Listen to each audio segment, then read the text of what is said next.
We're going to go deep into our hearts and minds today to talk about something very important: how to win the battle against yourself.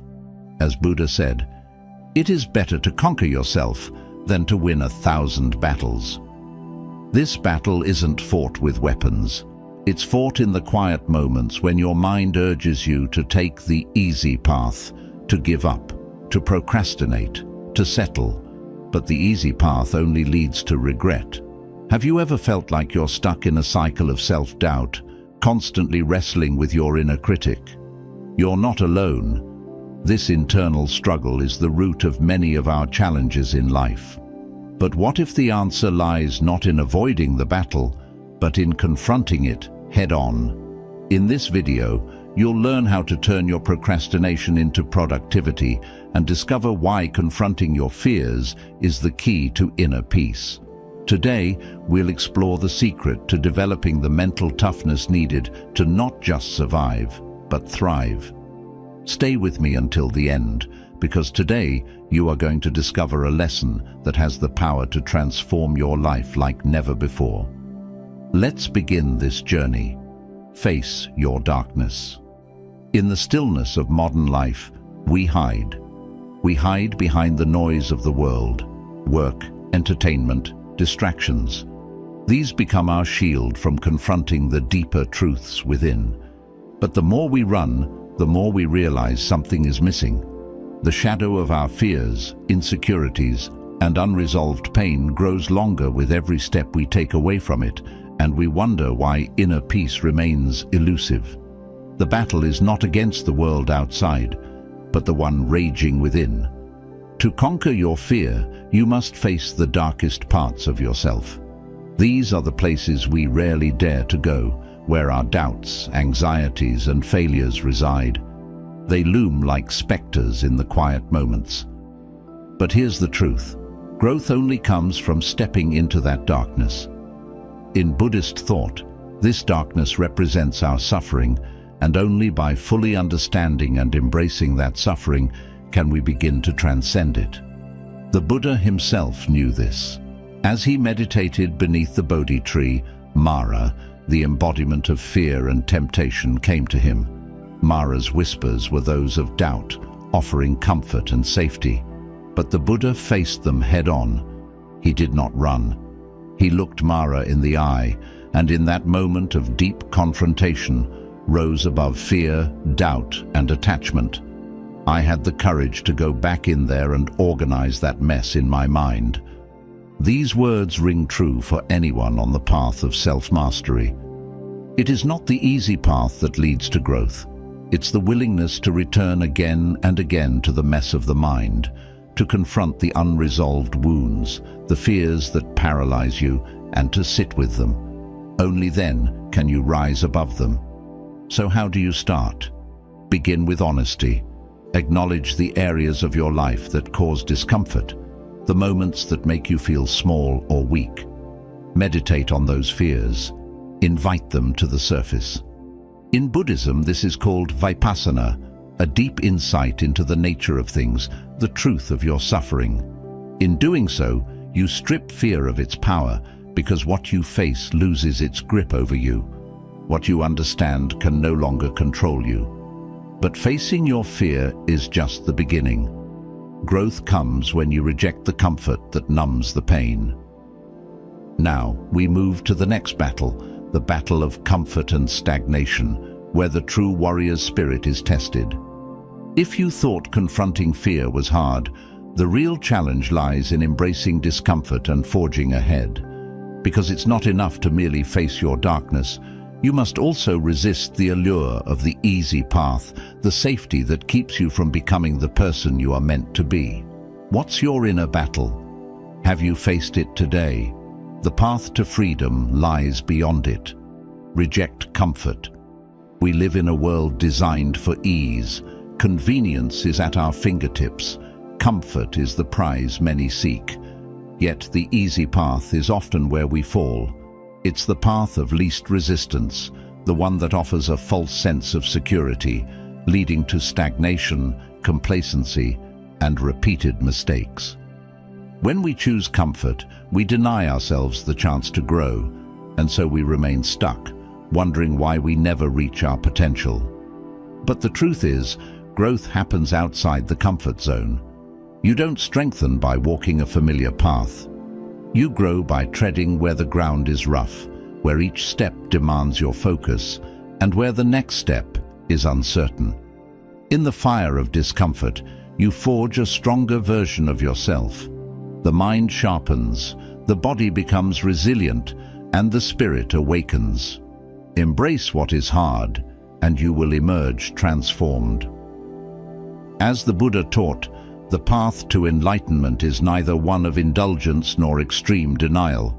It is the middle path, a balanced journey that requires discipline.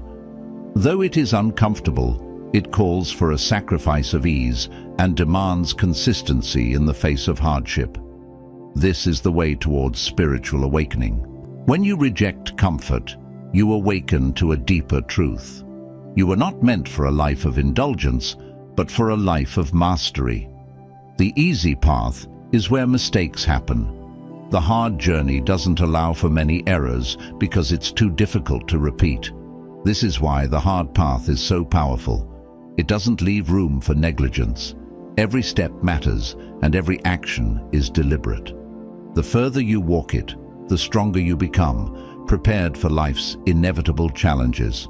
So how do you begin to reject comfort? Start by seeking daily challenges, whether they be physical, emotional, or mental. Push yourself beyond what is easy. Have the difficult conversation you've been avoiding. Take on a new skill that stretches your capabilities. Choose the workout that feels too hard.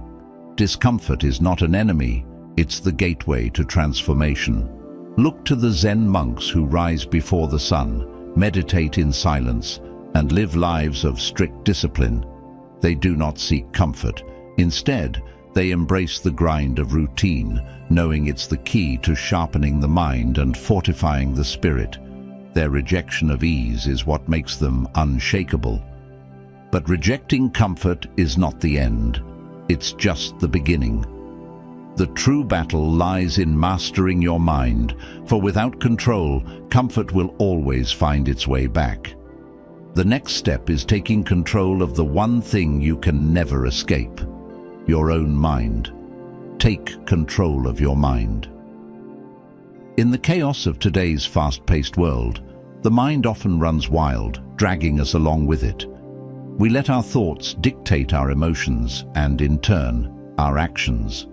We react impulsively, making decisions based on fleeting emotions rather than deliberate intent. This lack of control breeds emotional instability and keeps us trapped in a cycle of reaction and regret. It feels as though life is controlling us rather than the other way around. But here lies the truth.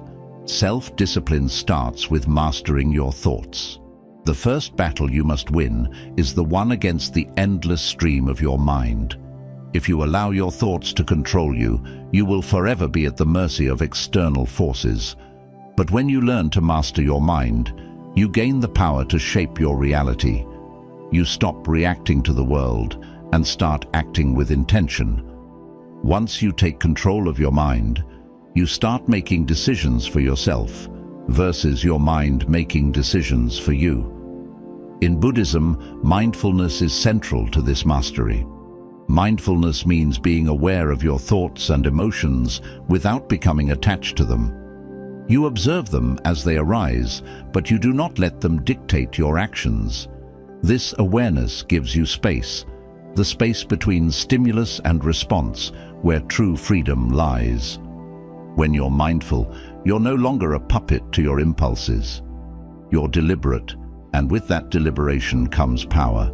So how do you take control of your mind? Through consistent practice. Start small, implement mindfulness into your daily routine. Begin with meditation. Even 5 minutes a day can create a gap between your thoughts and reactions. In that gap, you can choose how to respond to life's challenges. Journaling is another powerful tool. By writing down your thoughts, you externalize them, making it easier to see them for what they are, temporary and often irrational. Breathing exercises also help to ground you in the present moment, anchoring your awareness and calming your mind. These practices cultivate self-discipline, a skill that grows stronger with each repetition. Over time, you will find that moments of stress, anger, or fear no longer control you. Remain calm, centered, and in command. Look to the Buddhist monks for inspiration. Through years of disciplined meditation, they develop profound mastery over their minds. This mental control enables them to face adversity with grace and stillness. They have learned that the mind is both the source of suffering and the key to liberation. It is not external circumstances that determine their peace, but their inner state of being. That level of control is possible for anyone who is willing to put in the effort. But even the strongest mind must be prepared for the unexpected obstacles life will throw at it. Mastery of the mind is only the first step. You must be prepared for life's challenges before they come. Prepare for life's obstacles. Life's challenges don't wait for us to be ready. They arrive unannounced, and most people are caught off guard, left scrambling for solutions in moments of crisis. Why? Because they've spent their days chasing comfort instead of preparing for hardship. When difficulty strikes, an unprepared mind falters. It's not strength that's missing, it's preparation. True success in life comes from being ready. Preparation is the foundation of self-discipline. When you consistently build mental toughness and anticipate the inevitable storms, you become resilient. You understand that life will bring adversity, but rather than avoiding it, you prepare. And when you're prepared, the challenges no longer seem insurmountable. You meet them with calmness and resolve. As Buddha taught, suffering is part of the human condition, but it's those who prepare, who follow the Eightfold Path, particularly right effort and right mindfulness, who can endure suffering without being consumed by it. Right effort means cultivating mental and emotional discipline, maintaining focus even in times of struggle. Right mindfulness means staying present and aware, never letting yourself be thrown off balance by the unexpected. To prepare for life's obstacles, you must start now. Visualize the challenges that might come your way and create strategies for how to face them. This isn't about paranoia, it's about foresight. Whether it's through physical training that strengthens your body or mental exercises like meditation, you're conditioning yourself to withstand pressure. Emotional resilience is built the same way. Face small discomforts now, and when life presents larger struggles, you won't crumble. The Buddha himself taught that suffering is inevitable, but those who prepare through meditation and mindfulness develop an inner strength that cannot be shaken. They endure hardship with grace, knowing that their mind has been fortified through consistent practice. They're not unprepared, and as a result, suffering does not have power over them. Most people attack life with an unprepared mind, and in doing so, they find themselves overwhelmed by the simplest of setbacks. But when you prepare mentally, physically, and emotionally, life's challenges become stepping stones to growth, not stumbling blocks. But preparation alone isn't enough. You can train and plan for every battle, but to truly conquer yourself, you must learn to find peace in the very battles you fight. This is the final step, the ultimate mastery, not just surviving challenges, but thriving within them. Because peace isn't found in the absence of struggle, it's found in the eye of the storm. Find peace in battle. We've been conditioned to believe that challenges are something to be avoided, that peace is found in quiet moments free from struggle. But that belief is an illusion. In reality, inner peace comes from winning the battle within.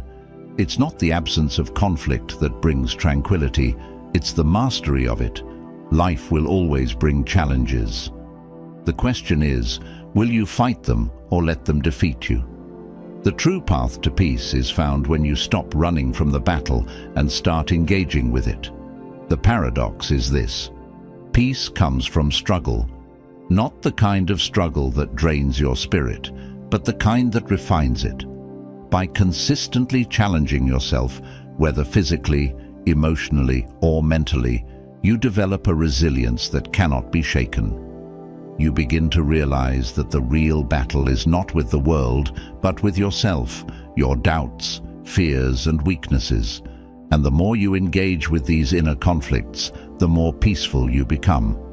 I'm the most peaceful person on the planet, even with the constant battle against myself. This is the mindset of someone who understands that the path to peace is paved with trials. You don't reach peace by avoiding hardship. You find it in the heart of the storm.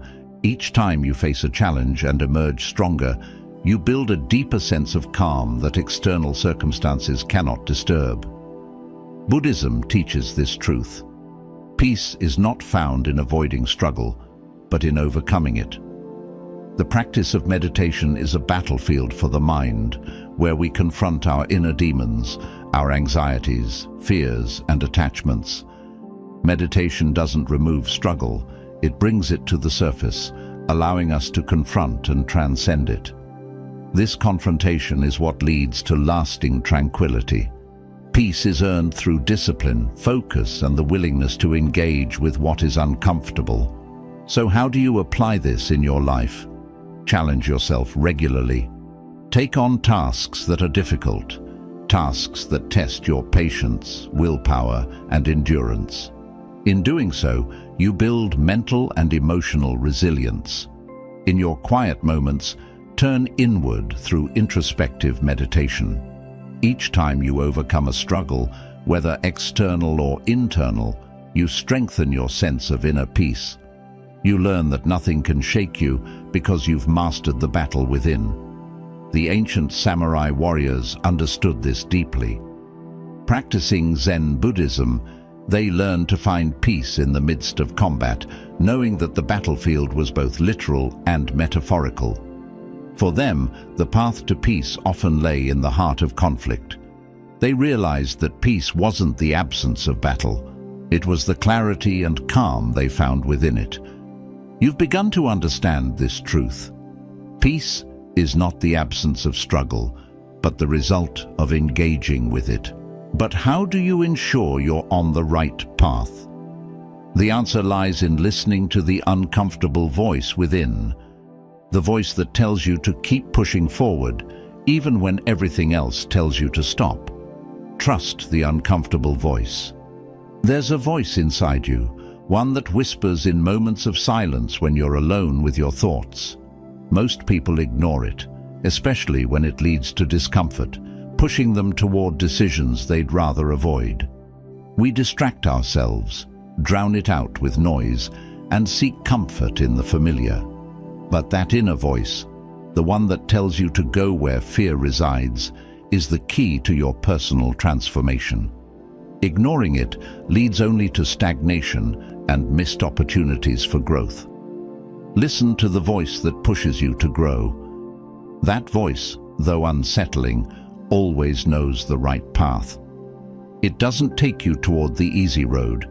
It takes you to the edge of your comfort zone, where true growth happens. The uncomfortable voice challenges you to become more than you are, to rise above your fears and limitations. It's the voice of your higher self, and trusting it is the first step in winning the battle against yourself. There's a voice that guides you, and it usually takes you to uncomfortable places, but it's the right direction. This voice is not here to make your life easy. It's here to make you stronger, to forge a path that leads to freedom and peace. Every time you silence it, you stay stuck, trapped in the familiar patterns that hold you back. But when you trust it, even when it scares you, you open the door to profound transformation. In Buddhism, this inner wisdom is connected to mindfulness. It's the voice of clarity, free from attachment, fear, or desire. It's the part of you that knows what's best, even when the mind rebels against it. The Buddha taught that this voice guides us toward the path of least attachment and greatest growth. It's not an easy path, but it's the one that leads to true liberation. Mindfulness is the practice of tuning into this voice, trusting it even when it feels uncomfortable, because discomfort is often a sign of growth. When you're faced with decisions that bring fear or uncertainty, remember that discomfort is not something to run from. It's a signal that you're on the verge of breaking through. Trust that voice, the one that tells you to have the difficult conversation, to make the leap, to leave behind the familiar for something greater. Begin by tuning into this inner guide through meditation and mindful reflection. In the stillness, you will hear it clearly, and when you follow it, you'll realize that the discomfort fades, replaced by the strength that comes from choosing the path of growth. The Buddha himself trusted this voice when he made the decision to leave behind his life of luxury. It wasn't an easy choice, but it was the right one. His journey into the unknown, into discomfort and austerity, led him to enlightenment. That same voice exists in you, but trusting your inner voice is only part of the battle. To truly transform, you must also stop engaging in toxic internal conversations that keep you stuck in negativity. Avoid toxic conversations. We often don't realize how much damage we do to ourselves through negative self-talk. We engage in an endless loop of toxic internal conversations filled with doubt, fear, and criticism. These conversations keep us locked in place, unable to move forward. They limit our potential, dragging us down into a mindset of self-sabotage and stagnation. If you're constantly telling yourself you're not good enough, that you'll fail, or that you're not worthy, you create a prison of your own making. Your inner dialogue shapes your reality. The way you speak to yourself becomes the foundation of your beliefs and actions. If you continue to allow toxic conversations to run through your mind, you'll stay trapped in cycles of self-doubt and fear. But when you start speaking to yourself with honesty and directness, when you challenge the negative with truth, you begin to break free from that prison. Growth and healing are possible only when you cut through the lies you've told yourself and start speaking with compassion and clarity. Most of our internal conversations aren't the right ones. They keep us stuck in toxic environments. This truth can be hard to accept, but it's essential. We are the product of the stories we tell ourselves. Buddhism teaches the importance of right speech, not only in how we communicate with others, but also in how we talk to ourselves. Right speech is about truth, kindness, and constructiveness.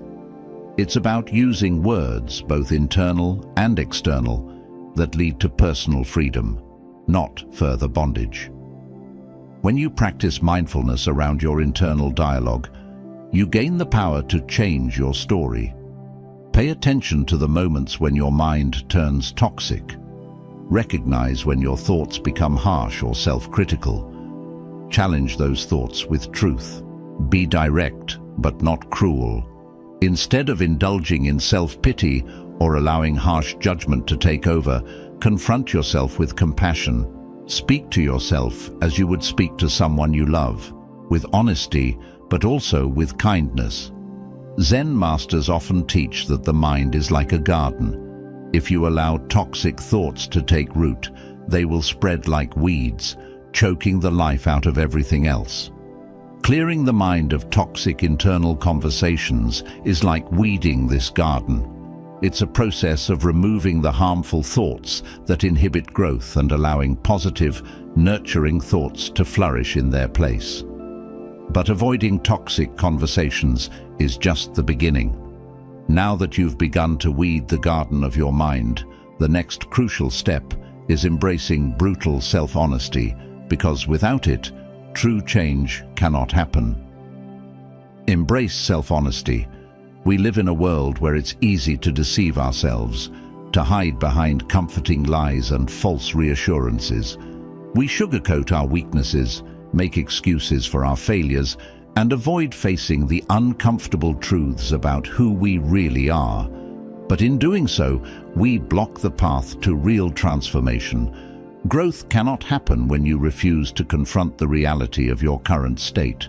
If you want to win the battle against yourself, you must begin with an unflinchingly honest assessment of who you are. Self-honesty is the gateway to transformation. The journey begins when you stop pretending, when you strip away the illusions, the excuses, the narratives that make you feel better but keep you stuck. Real change only happens when you can look at yourself and call it what it is. No soft words, no sugarcoating. If you continue to lie to yourself, you'll never see where you need to improve, and you'll stay in the same patterns that hold you back. You have to call it what it is. Don't find words to make yourself feel better. This level of honesty can feel brutal, but it's necessary. The moment you decide to face your reality head-on is the moment you start the process of transformation. It may be uncomfortable, even painful, but it's the only way to grow. Brutal honesty exposes your weaknesses, but it also reveals where you are strong. It lays bare the areas that need improvement, giving you the clarity to take meaningful action. In Buddhism, this principle is fundamental. Self-awareness is key to enlightenment, the ability to see oneself clearly, without attachment or illusion, allows for the deep personal insight necessary for growth. The Buddha taught that only when we confront the truth of our suffering and the impermanence of life can we begin the path toward liberation. Self-honesty is not about beating yourself up. It's about seeing things as they are, so you can change what needs changing and accept what cannot. Ask yourself the hard questions. Where have you been avoiding the truth? Where have you allowed excuses to justify your stagnation? What parts of yourself have you hidden from out of fear or shame? These questions aren't easy to answer, but they're essential. When you face the answers, when you accept them, no matter how uncomfortable, you begin to cultivate the kind of self-awareness that leads to real and lasting change. This is the practice of mindfulness at its deepest level. The Buddha's journey toward enlightenment began with this kind of brutal self-honesty. He saw the truth about the nature of suffering and impermanence and faced it without turning away. He understood that no amount of material pleasure or comfort could protect him from the realities of life. In embracing these truths, he found the strength to transcend them. But self-honesty is just the beginning. Now that you've embraced the truth of where you are, you're ready to celebrate a major milestone, starting the internal battle. This is where real growth begins and where the path to freedom and peace truly opens. Celebrate starting the war in a world where success is often measured only by the final result. We overlook the profound victory that comes from simply starting the fight. Most people believe the celebration comes after the battle is won, after the goal is reached, or the challenge is overcome. But the truth is, the real victory lies in the decision to begin, to face your inner demons, to step into the uncomfortable unknown, and to commit to the war against yourself. The celebration was that I could start the war with myself, not that I won it. This is where true strength is found. The real victory is in starting the journey of self-discipline. When you make the choice to confront your weaknesses, to push past the fear and hesitation that have held you back, you have already achieved something most people never do. This moment, the beginning of your personal battle, is worthy of celebration. It's not about the final outcome, it's about having the courage to step into the fight. Buddhism teaches us to live fully in the present moment, to embrace each step of the journey rather than focusing solely on the end. Each step towards self-mastery is worthy of recognition. The middle path of Buddhism reminds us that the journey itself is the destination. Every challenge you face, every moment you choose to push forward, is part of the process of enlightenment. And this process is not about winning or losing, It's about the act of striving, the willingness to face discomfort, and the growth that comes from it. So, celebrate your willingness to face discomfort and start this war against yourself, even if you haven't won yet. Recognize the profound significance of that first step. Understand that beginning the internal battle is an achievement in itself. You're already on the path, and that is something to be proud of. This mindset, this celebration of the beginning, will keep you motivated when the road gets difficult, when the challenges seem insurmountable. It will remind you that the battle is not about perfection, but about progress. In Zen teachings, monks find victory in the simple act of showing up to meditate each day. For them, it's not about reaching enlightenment in a single sitting, but about the discipline and commitment to return to their practice, no matter how difficult or repetitive it may seem. The act of beginning, of committing to the journey, is celebrated in itself, regardless of the final outcome. And in this, we can find deep wisdom, to honor the process as much as the destination. Now that you've begun this internal battle, now that you've embraced the courage to start, you are already on the path to transformation. But there is one more key to ensuring your success: a complete shift in your mindset about life's challenges.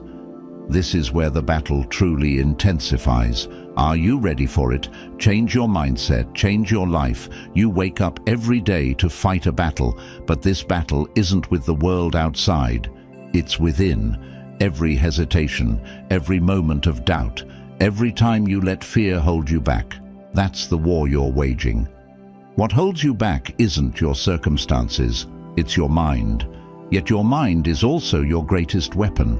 The difference between those who succeed and those who stay in the shadows isn't their ability, it's their mindset. The only thing that changed was my mindset. When you change your mind, you change your life. Every limitation you believe you have is an illusion. In Buddhism, the mind is seen as the architect of all experience. It's through your thoughts that you shape the reality you see. Lord Buddha once said, "All that we are is the result of what we have thought." The mind is everything. What you think, you become. If you allow fear to dominate your mind, then you are fear. If you train your mind to be strong, to see beyond limitations, then you become unshakable. Your mind is the most powerful weapon. Change it, and you change everything. Look at the way Buddhist monks live. Their days are filled with rigorous discipline, hours of meditation, physical challenges that test their endurance, and constant mindfulness. This is no accident. They know that the only way to conquer the mind is to push it beyond its limits. You must do the same. Engage in activities that make you uncomfortable, that push your body to its edge, because it's in those moments that your mind begins to shift. You start to see that fear is nothing more than a mental construct. It's not real. It's just a story your mind tells you. But you have to ask yourself, what is your story? What are the beliefs that control your life? Is it the belief that you're not enough, that you don't have what it takes? Challenge those thoughts. The Buddha teaches that clinging to false beliefs is the root of suffering. Let go of these self-imposed chains.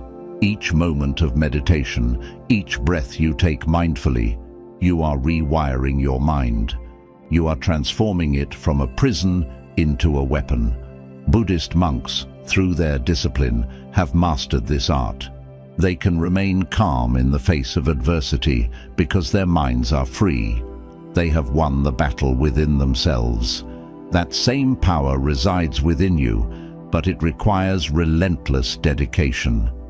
Meditation isn't about escaping reality, it's about confronting it head-on with clarity and strength. When your mind is still, when it is disciplined, fear has no place. It cannot survive in the face of mental toughness. Your mindset is now shifting, but the journey doesn't stop here. Every day is another battle. Every moment is another test. The path to inner freedom begins the moment you decide to face the battle within. Every step you take toward confronting your fears, pushing past your comfort zone, and mastering your mindset brings you closer to true liberation. It's not an easy journey, but it's a transformative one. Fear is not meant to hold you down. It's meant to be conquered. By embracing the discomfort, by trusting in your inner strength, you will discover a peace that only comes through winning the war with yourself. Remember, the power to change your life lies within your own mind. When you master your thoughts, you become unshakable. Inner peace is not found in avoidance, but in facing life's challenges head-on with clarity and determination. If this message resonated with you, be sure to like and share this video. And don't forget to subscribe to Religion Knowledge for more inspiring Buddhist insights on how to live a peaceful and empowered life. Keep striving, keep growing, and win the battle against yourself. Gautama Buddha once said, "Compassion without wisdom is like trying to rescue a drowning person who has tied themselves to a rock." Have you ever felt completely exhausted after helping someone? Do you ever wonder why some people are never happy with the help you give? Are you curious to learn about the types of people who might not deserve your help? Today, we'll explore an important topic: figuring out who we should and shouldn't help. Using Zen Buddhism, we'll understand why some people, despite our good intentions, aren't worth our efforts. Let's start with a story. Imagine Joe, a kind farmer who found a snake freezing in the cold. Feeling sorry for the snake, Joe picked it up and warmed it by the fire. Once the snake revived, it bit Joe. As Joe lay dying, he asked the snake why it bit him. The snake replied, "You knew what I was when you picked me up." This story teaches us that some people, like the snake, won't change their harmful nature no matter how much we help them. In this video, we'll talk about 9 types of people we should be careful about helping. First, we have the self-destructive, who keep making bad choices even when we try to help. Then there are the blame-shifters, who never take responsibility for their actions. We'll also discuss energy vampires, who leave us feeling drained, and ingrates, who never appreciate our efforts. We can't forget the lazy ones, who avoid doing anything and procrastinate.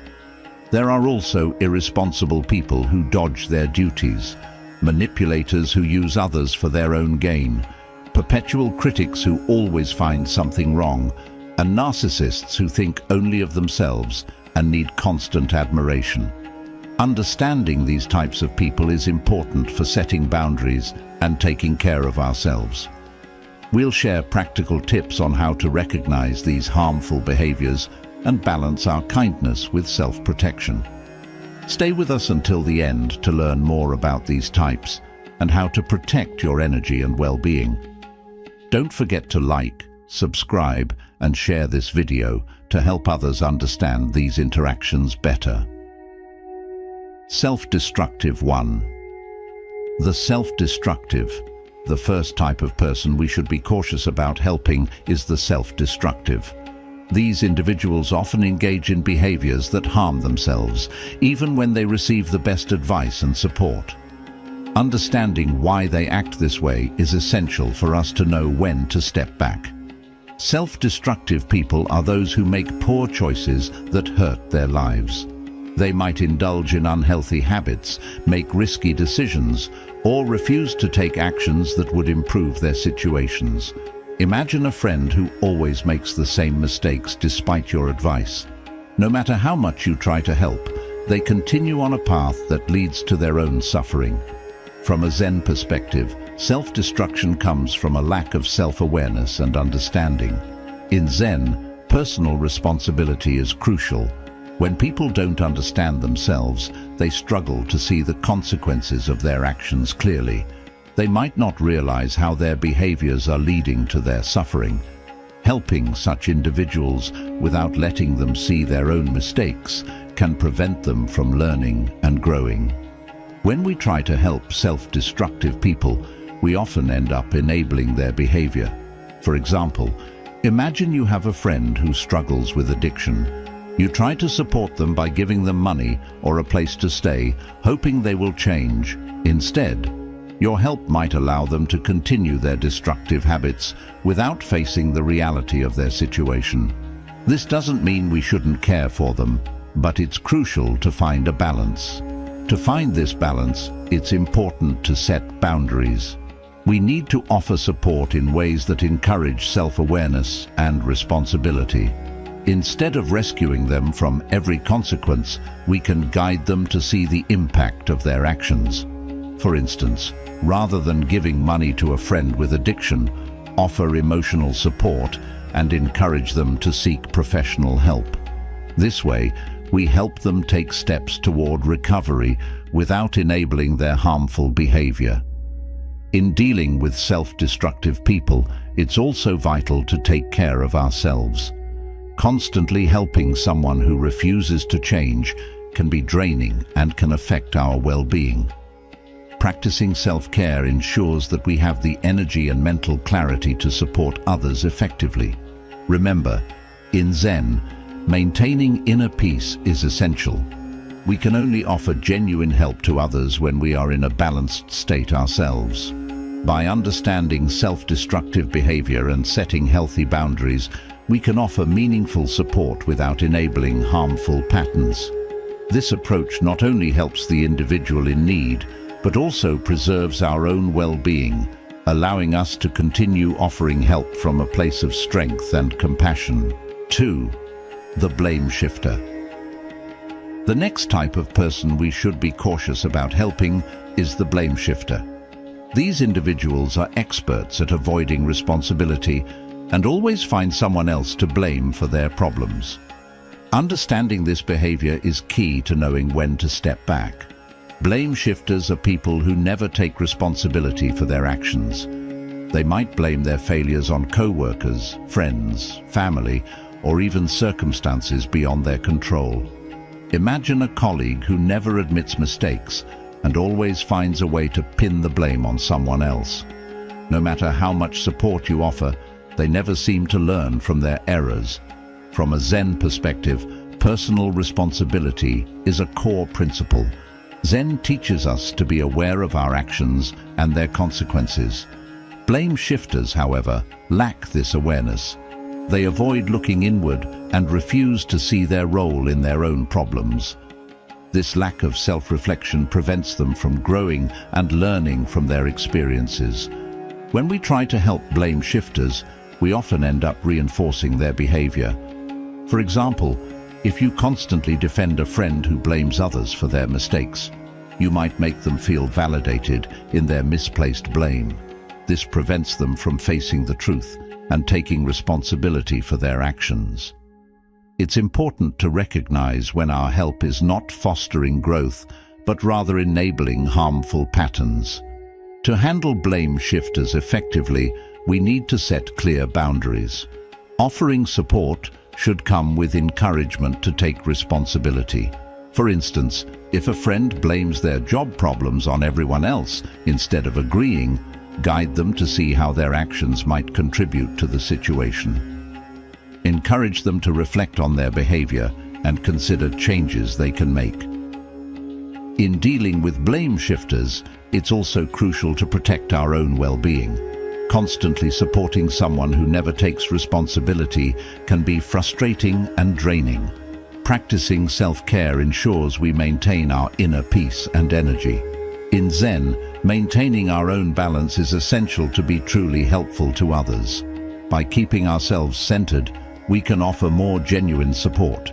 By understanding blame shifters and setting healthy boundaries, we can provide meaningful support that encourages personal responsibility.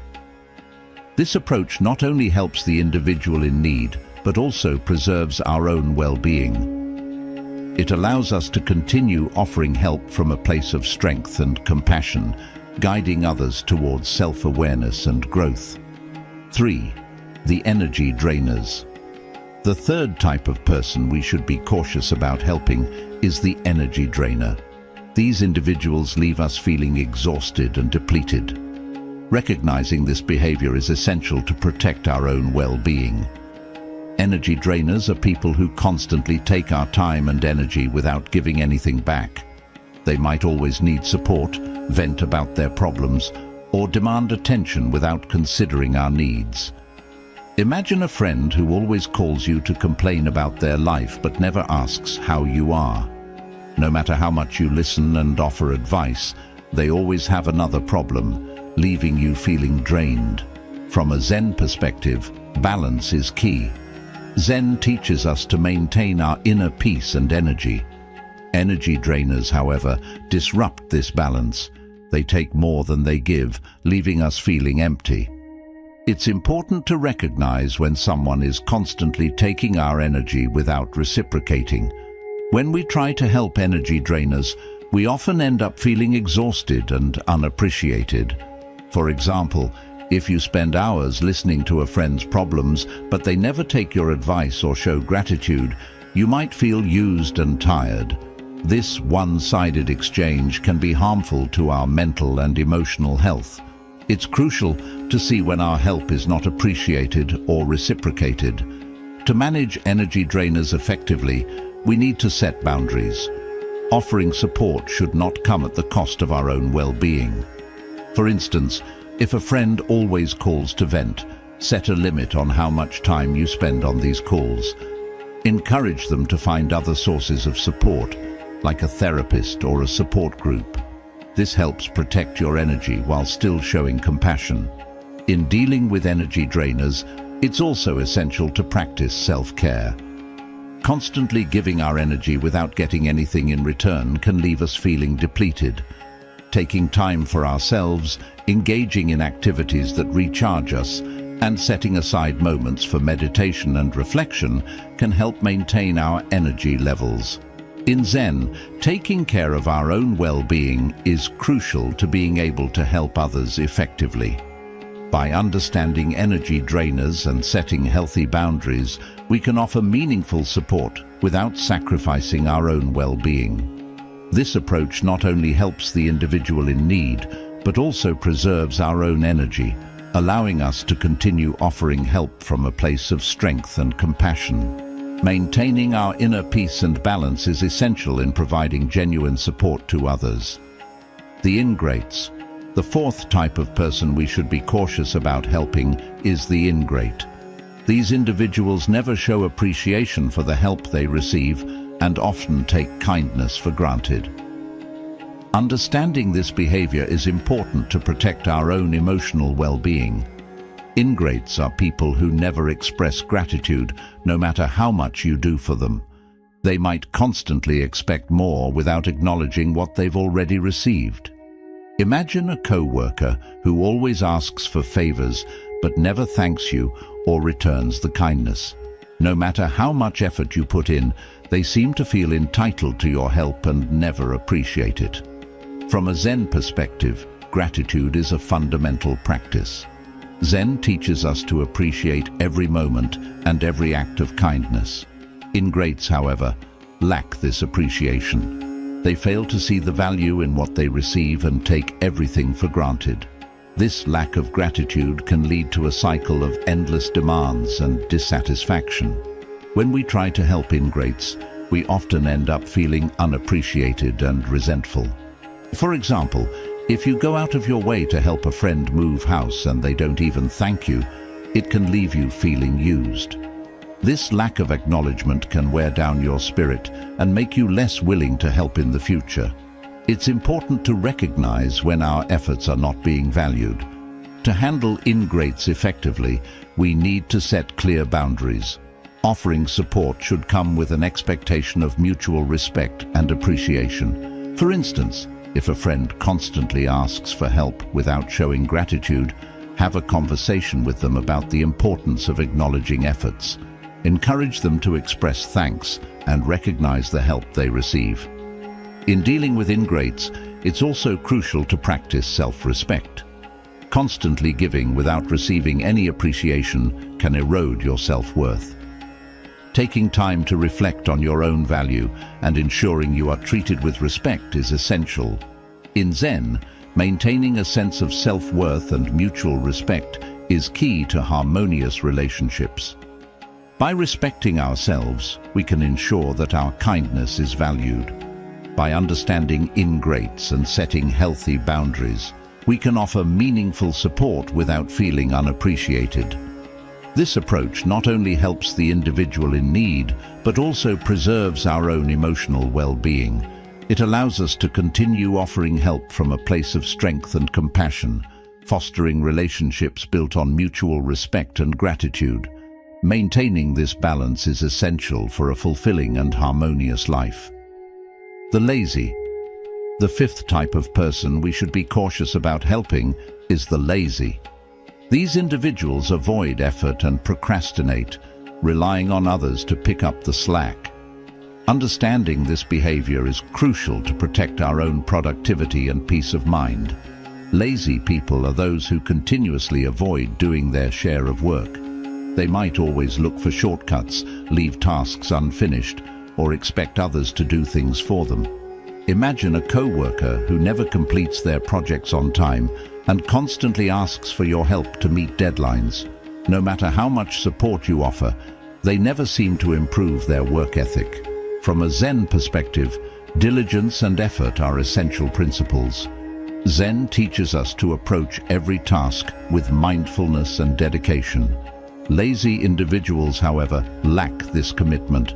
They fail to see the importance of putting in the necessary effort, which leads to a cycle of procrastination and dependency. When we try to help lazy individuals, we often end up enabling their behavior. For example, if you consistently help a friend who avoids doing their share of a group project, you might find yourself doing most of the work. This not only burdens you, but also prevents them from learning the value of hard work and responsibility. It's important to recognize when our help is allowing laziness to persist. To manage lazy individuals effectively, we need to set boundaries and expectations. Offering support should come with clear guidelines on what is acceptable. For instance, if a co-worker regularly asks for help with tasks they should handle, explain that you're willing to assist, but only if they show effort and take responsibility for their part. Encourage them to take small steps toward completing their tasks independently. In dealing with lazy individuals, it's also important to focus on our own goals and productivity. Constantly compensating for someone else's laziness can distract us from our own responsibilities and growth. Practicing self-discipline and maintaining our work standards can inspire others to follow suit. In Zen, leading by example and maintaining our own path is crucial. By staying dedicated to our tasks, we can encourage others to do the same. By understanding laziness and setting healthy boundaries, we can offer meaningful support without compromising our own productivity. This approach not only helps the individual in need, but also preserves our own sense of purpose and achievement. It allows us to continue offering help from a place of strength and compassion, fostering a culture of diligence and responsibility. Maintaining this balance is essential for a harmonious and productive life. The irresponsible. The sixth type of person we should be cautious about helping is the irresponsible. These individuals avoid their duties and expect others to handle the consequences. Understanding this behavior is crucial to maintaining our own sense of responsibility and peace. Irresponsible people constantly dodge their responsibilities. They might forget important tasks, fail to meet deadlines, or neglect their commitments. Imagine a friend who always forgets to pay their share of the rent, or a colleague who never completes their part of a project. No matter how much you remind or assist them, they continue to be unreliable. From a Zen perspective, responsibility and duty are vital principles. Zen teaches us to be fully present and accountable for our actions. Irresponsible individuals, however, lack this awareness. They fail to see the impact of their actions on others and often expect someone else to pick up the slack. This behavior can create a burden for those around them. When we try to help irresponsible people, we often end up taking on their duties. For example, if you constantly remind a friend to pay their bills or cover for a co-worker who misses deadlines, you might find yourself overwhelmed with extra tasks. This not only increases your stress, but also prevents them from learning to manage their responsibility. It's important to recognize when our help is enabling their irresponsibility. To manage irresponsible individuals effectively, we need to set clear boundaries and encourage accountability. Offering support should come with an expectation that they will take responsibility for their actions. For instance, if a friend always forgets to pay their share of expenses, have a conversation about the importance of being reliable and suggest ways they can remember their commitments, such as setting reminders. In dealing with irresponsible individuals, it's also crucial to focus on our own responsibilities and well-being. Constantly covering for someone else can distract us from our own tasks and goals. Practicing self-discipline and prioritizing our duties can serve as a positive example for others. In Zen, maintaining our own sense of duty is key. By staying committed to our responsibilities, we can inspire others to do the same. By understanding irresponsibility and setting healthy boundaries, we can offer meaningful support without compromising our own sense of duty. This approach not only helps the individual in need, but also preserves our own well-being and sense of purpose. It allows us to continue offering help from a place of strength and compassion, fostering a culture of responsibility and reliability. Maintaining this balance is essential for a harmonious and productive life. Irresponsible people need to learn the consequences of their actions. If they don't, they will continue to rely on others to solve their problems. We must help them understand the impact of their actions, not by doing their tasks for them, but by guiding them to take ownership. Only then can they grow and become more reliable. In summary, dealing with irresponsible people requires setting boundaries, promoting accountability, and focusing on our well-being. By doing so, we can help them learn responsibility while protecting our own peace and productivity. 7. The manipulators. The seventh type of person we should be cautious about helping is the manipulator. These individuals use others for their own benefit, often through deceit or emotional pressure. Recognizing this behavior is essential to protect our own integrity and well-being. Manipulators are people who exploit the kindness of others. They might twist facts, play on emotions, or use guilt to get what they want. Imagine a friend who always convinces you to lend them money, promising to pay it back, but never does. No matter how many chances you give them, they always find a way to take advantage of your generosity. From a Zen perspective, honesty and integrity are key principles. Zen teaches us to be truthful and authentic in our interactions. Manipulators, however, lack this honesty. They see others as tools to achieve their own ends, which can create a toxic and unbalanced relationship. It's important to recognize when someone is using manipulation tactics to control or deceive us. When we try to help manipulators, we often end up being used and feeling betrayed.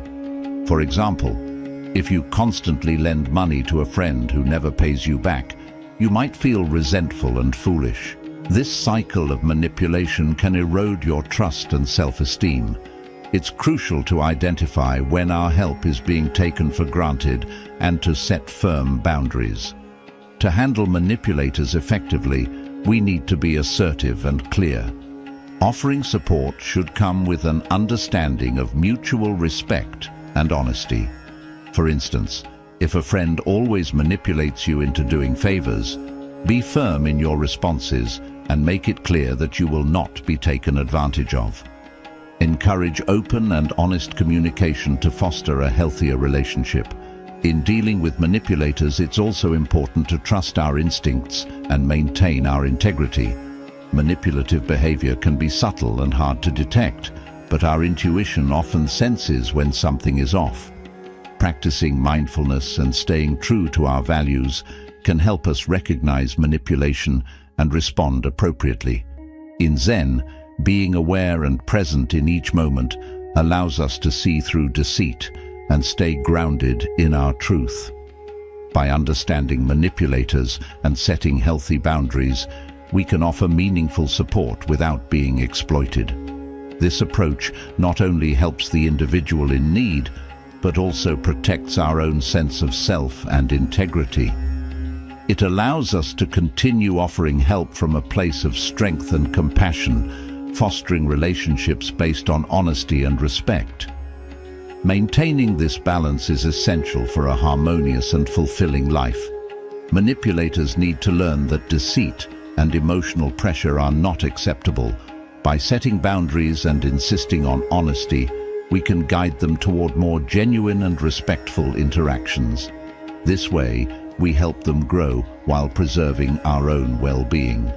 In summary, dealing with manipulators requires clarity, assertiveness, and a strong sense of self. By recognizing manipulation tactics and responding with integrity, we can protect ourselves while encouraging healthier relationships. This balance is key to living a life of harmony and respect. 8. The perpetual critics. Wait, the perpetual critics. The eighth type of person we should be cautious about helping is the perpetual critic. These individuals constantly criticize without offering constructive feedback. Understanding this behavior is key to maintaining our own peace and self-confidence. Perpetual critics are those who always find something negative to say. They might point out flaws in your work, appearance, or choices, often without providing any helpful suggestions. Imagine a co-worker who always criticizes your projects, but never offers any ideas for improvement. No matter how much effort you put in, they always find something wrong. From a Zen perspective, constructive feedback and positive communication are essential principles. Zen teaches us to speak with kindness and purpose, helping others grow. Perpetual critics, however, lack this approach. Their constant negativity can wear down your self-esteem and make you doubt your abilities. It's important to recognize when criticism is not aimed at helping you improve, but rather at bringing you down. When we try to help perpetual critics, we often end up feeling demoralized and inadequate. For example, if you constantly seek approval from a friend who always finds faults, you might feel that nothing you do is ever good enough. This continuous negative feedback can erode your confidence and make you question your worth. It's crucial to identify when criticism is becoming destructive rather than constructive. To handle perpetual critics effectively, we need to set clear boundaries and focus on positive feedback. Offering support should involve encouraging constructive communication. For instance, if a family member always criticizes your choices, ask them to provide specific suggestions for improvement. Encourage them to share what they think is good and what can be better, fostering a more balanced and helpful dialogue. In dealing with perpetual critics, it's also important to build our own self-confidence and resilience. Constant exposure to negativity can affect our mental and emotional health. Practicing self-affirmation and surrounding ourselves with positive influences can help counteract the impact of perpetual criticism. In Zen, maintaining inner peace and self-assurance is crucial. By believing in our own abilities, we can remain unaffected by unwarranted negativity.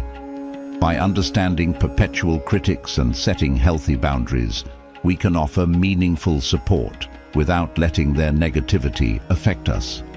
This approach not only helps the individual in need, but also protects our own self-esteem and well-being.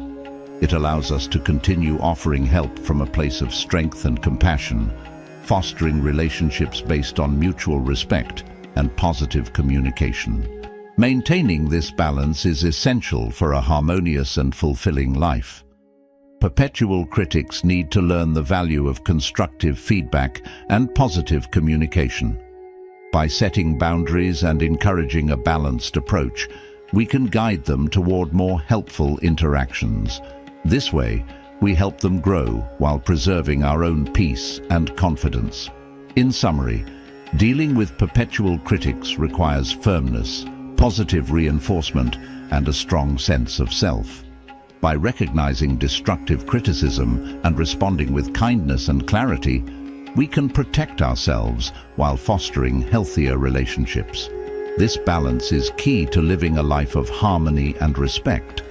The way we respond to perpetual critics can shape our interactions and our own mental state. By focusing on positive reinforcement and setting clear expectations for respectful communication, we can transform a critical relationship into a more supportive and constructive one. This not only helps the critic become more aware of their impact, but also strengthens our own resilience and peace of mind. Maintaining a positive environment is crucial for personal growth and harmonious living. The narcissists. The ninth type of person we should be cautious about helping is the narcissist. These individuals are self-centered, lacking empathy, and constantly seeking admiration.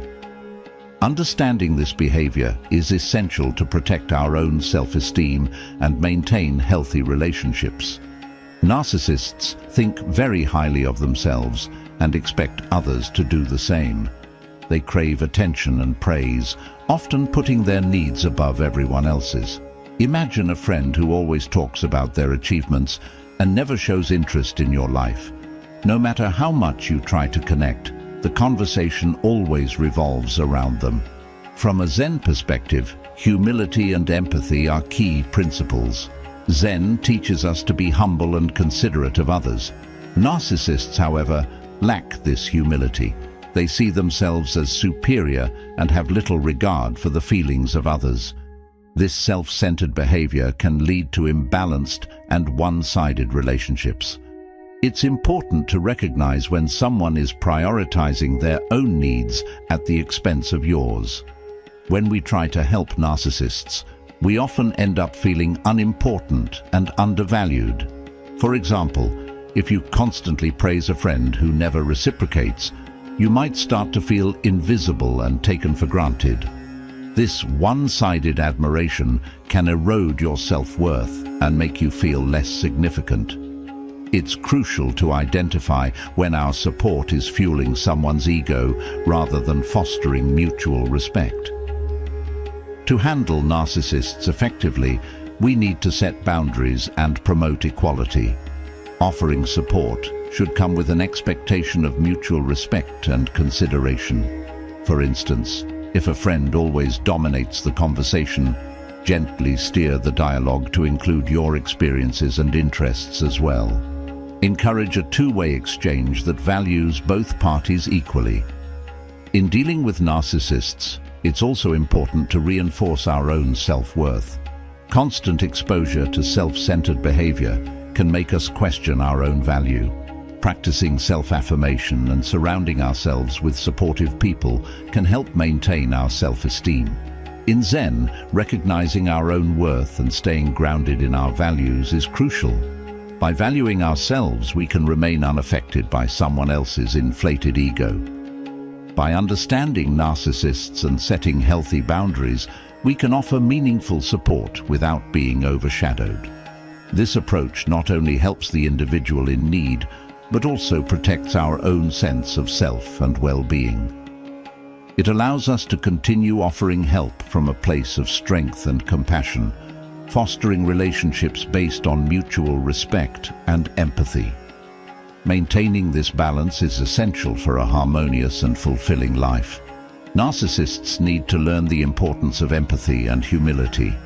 By setting boundaries and promoting equality, we can guide them towards more balanced and respectful interactions. This way, we help them grow while preserving our own self-worth and dignity. In summary, dealing with narcissists requires firmness, self-respect, and a strong sense of equality. By recognizing self-centered behavior and responding with clarity and kindness, we can protect ourselves while encouraging healthier relationships. This balance is key to living a life of harmony and respect. The way we interact with narcissists can shape our self-esteem and our relationships. By focusing on mutual respect and setting clear expectations for balanced interactions, we can transform a self-centered relationship into a more supportive and empathetic one. This not only helps the narcissist become more aware of their impact, but also strengthens our own resilience and self-worth. Maintaining a respectful and empathetic environment is crucial for personal growth and harmonious living. When dealing with narcissists, it's essential to remember that our value is not determined by their recognition. We must uphold our self-worth and maintain our dignity. By doing so, we protect our inner peace and foster relationships grounded in mutual respect and understanding. Conclusion: people, we should be cautious about helping the self-destructive, the blame-shifters, the energy drainers, the ingrates, the lazy, the irresponsible, the manipulators, the perpetual critics, and the narcissists. Each type can drain our energy and disrupt our peace. It's important to understand these behaviors and set healthy boundaries. Helping someone shouldn't come at the cost of our own well-being.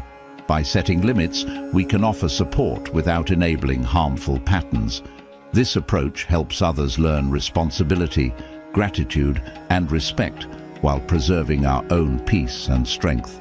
Remember, true compassion includes caring for ourselves. We can't pour from an empty cup.